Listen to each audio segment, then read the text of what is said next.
le cœur ferré. Juin 1940, la France capitule et s'enfonce dans la nuit de l'occupation. Mais un général fait entendre sa voix. Avec lui, une poignée d'hommes et de femmes, partisans de la France libre, refusent de rendre les armes. Parmi eux, Jacques Bingen.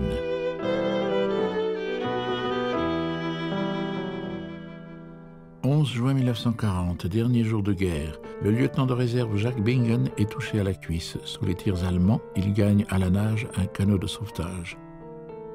Le 26 juin, Bingen est à Casablanca, bien décidé à continuer la lutte. Il pense à ses blessures et rencontre Janine et Claude Sérol. Janine le reconnaît. À Paris, avant-guerre, il fréquentait la même bonne société. Beau-frère d'André Citroën, Jacques Bingen est un armateur renommé, juif ashkénaze, école des mines et sciences politiques. Jacques, Janine et Claude jurent de ne plus se quitter et de rejoindre Londres. Ils ont 30 ans. Passagers clandestins, Français libres. Juillet 1940, les voilà devant de Gaulle. Le général confie à Jacques Bingen la direction de la marine marchande.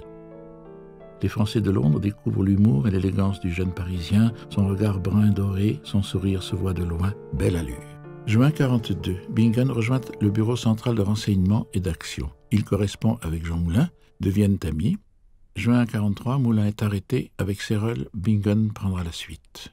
Le 15 août, Jacques écrit à sa mère « Ma vieille chérie, je pars tout à l'heure en mission. Je veux servir dangereusement pour les idéaux de liberté qui m'ont toujours inspiré. Accessoirement, j'ai aussi la volonté de venger tant d'amis juifs torturés ou assassinés par une barbarie comme on n'en a point vu depuis des siècles. » La nuit même, il est parachuté près de Tours. 9 mois durant, il œuvre sans relâche à l'unité de la résistance.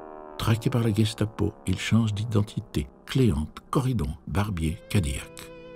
Le 14 avril 1944, il rédige une lettre. « J'ai écrit ce soir ces quelques pages car pour la première fois, je me sens menacé.